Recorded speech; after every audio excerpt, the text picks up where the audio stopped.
maski mabuksan yan, wala pa rin silang makukuhang ebidensya at sampal sa kanilang mga muka pagdating dun sa punto na mabuksan ang mga records, wala pa rin ebidensya ng pagnanakaw. Ngayon nga ay pinagbigyan na ng Senate Impeachment Court itong hiling ng prosekusyong isubpoena yung mga records o financial records. Sa tingin po ninyo ay kaya naman pong o dapat bang mangamba, matakot ang Vice Presidente? Wala ako po'y naniniwala na wala pong itinatago si VP Sara. Dahil kung meron naman po yan tinatago, lalabas at lalabas naman yan sa kanyang pang-araw-araw na buhay.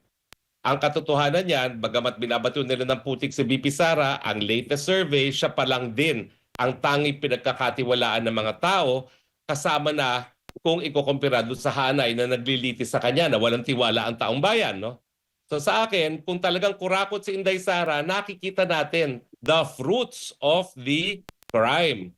Pero sa buhay ni Inday Sara naman, nakikita nyo, no? Dito nga, bagamat siya bumibisita regular dito sa tatay niya sa Dahig, nagbubus, wala naman yung mga limousine, wala yung mga mararangyang mga hotel na tinitiran, yung mga murang hotel nga lang ang tinitiran niya, Airbnb pa nga. So nasan nga ang prutas ng pagnanakaw kung meron man?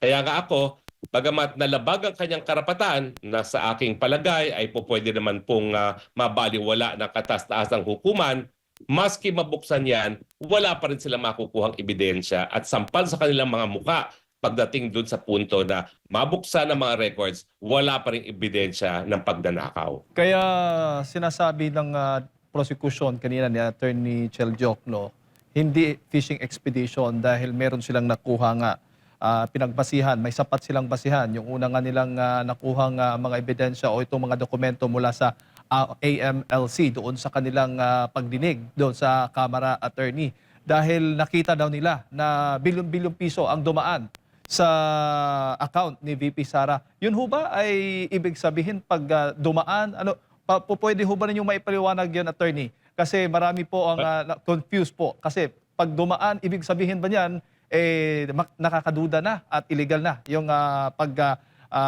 tingin doon sa account ng VP Sara? Una-una nakakatawa yung sinabi niya na hindi fruit of the poison tree kasi nakalap na nila. Hello? Kaya nga fruit of the poison tree yan, nakalap mo yan sa Kamara de Representante na hindi dapat na ilabas. Kaya nga ang linalabas ni Pia Cayetano, that is already fruit of the poison tree, hindi na dapat tanggapin ng Senate Court, ni hindi na dapat isupina dahil yan ay covered na by an absolute prohibition. Dahil pag linabag mo yung right of the people to be secure in their papers, hindi na po pwede gamitin yan bilang ebidensya sa kahit anong proceedings kasama ng impeachment court.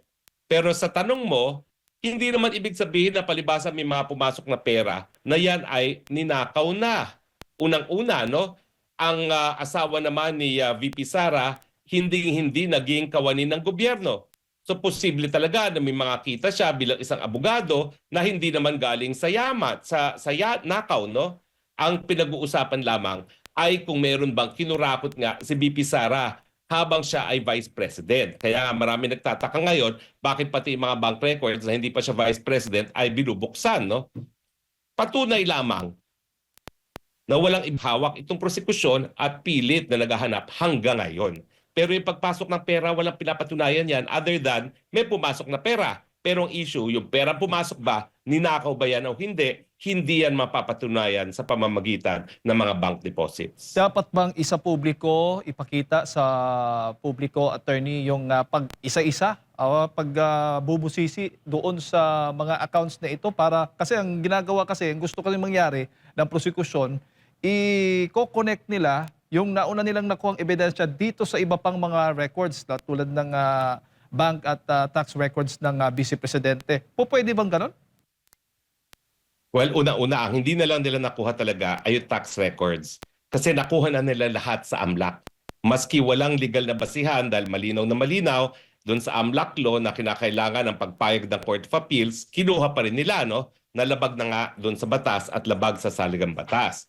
Pero ngayon, kinakailangan sila pa rin ang magprueba ngayon na kung ano man ang pumasok na pera dito sa mga bank accounts ni Attorney Carpio at ni Sara Duterte ay galing sa pagnanakaw. At ang sa akin, paano mo naman mapapatunayan yan pagdating sa bank accounts ni Atty. Carpio at ng kanyang law office? Samantalang alam naman natin na naghahanap buhay bilang isang abogado yung kanyang asawa. So sa akin, it's all part of a fishing expedition. Nagdadasal sila somewhere along the way na may matitisod silang ebidensya na kahit papano masusuportahan ng kanilang mga paratang. Pero gaya na aking sinabi, malinaw naman sa mata ng publiko. Dahil hindi nakikita ang buhay ng marangya, PBP Sara, napakahirap paniwalaan na naging magnanakaw ang Inday Sara Duterte. Yung procedure, attorney, iisa-isahin ba ito? Kasi nakita natin, di ba, yung depensa, yung affidavit ng mga witnesses talagang binusisi ng maayos. Pagdating po dito sa mga dokumento, mga bank records o financial records ng Vice Presidente, kailangan ding mabusisi ito ng maayos. So, magtatagal po itong ganitong proseso. Kaya nga sabi ko sa kanila, good luck. Dahil yung aking personal na karanasan na sarili kong account lang, pinaprint out ko dahil hinahanap pa po mga transaksyon na hindi ko alam kung nabayaran ko o hindi, talagang boxes ang binigay sa akin ng print out ng bangko, no? Ganun pala yun, no? Lahat ng mga, kumbaga, ledger, electronic ledger na pumasok at lumabas na pera, ipiprint out yan. Pero yung hiningi ko mga panahon ay parang 3 years lamang dahil hindi ko maalala kung minabayaran ako hindi over a 3-year period. Ito 20 years. Kaya inaasahan ko isang buong kwarto siguro ng dokumento to ang kanilang susuriin.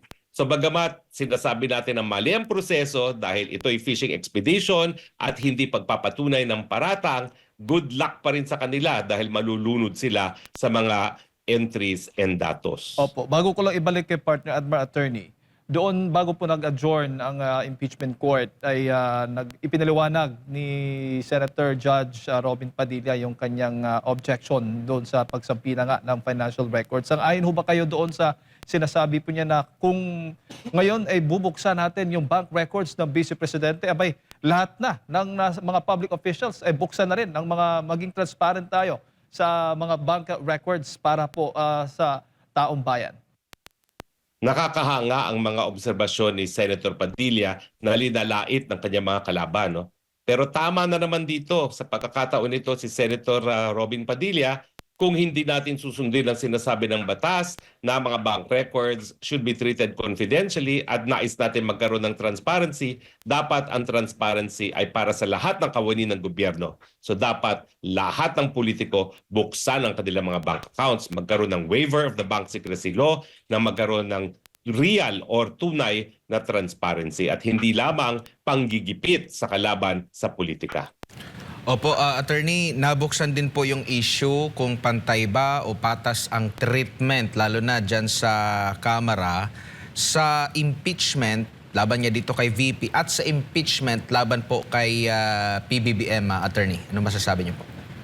Malinaw na yung mga paratang kay Marcos Jr. ay hindi halos pinansin ng Kamara at mabilis ang dinismiss para magkaroon lang ng 1 year of impeachment free itong si Marcos Jr.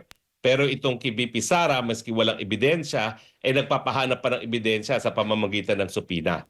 So malinaw ang naging obserbasyon ni Senator Judge Padilla na hindi patas ang pagtrato sa mga impeachment complaints laban sa Presidente at sa Vice Presidente.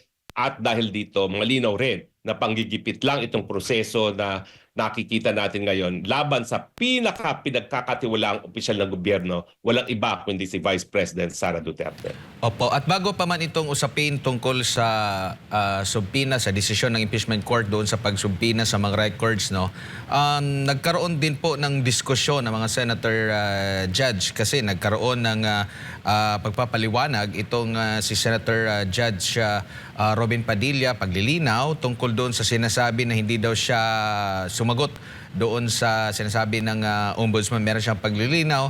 And at the same time, meron pong tumuligsa dito dahil ayon sa ilan ng mga senator judge, dapat daw gamitin lang itong kanilang karapatan na makapagsalita may kaugnayan sa impeachment. Pero ang paliwanag din ata ni Senator Cayetano, para to set the record straight na yung credibility ng mga Senator Judge, kaya nagkakaroon ng mga ganitong mga usapin kasi naaatake yung kanilang kredibilidad.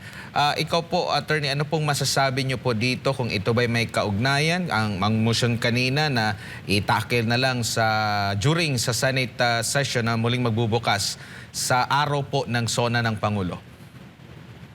Nanggaling po yung obserbasyon na yan sa isang senador na giniit na ang batas could be bended. Kaya nga po ang tawag sa kanya, Erich the law bender. No? Pero sa totoo po, sa ating sistema ng gobyerno, ang integridad ng hukuman ay po pwede talagang pag-usapan sa loob ng hukuman mismo. Kaya nga po ang mga hukom ay meron kapangyarihan mag-cite in contempt laban dun sa mga tao na magsasabi ng mga bagay-bagay na nakakasira sa integridad ng hukuman mismo. At syempre, dahil ang mga bagay-bagay lalo na yung mga pananakot sa mga huwes ay importante para magkaroon tayo ng isang credible at isang impartial na pagdinig, talagang jurisdiction pa rin ng hukuman yan na pag-aralan at to cite individuals in contempt kung talagang sinisira nila ang integridad ng hukuman. So sa akin, yung obserbasyon lang yan po yan ay galing nga sa isang tao na tinatawag nating the law bender.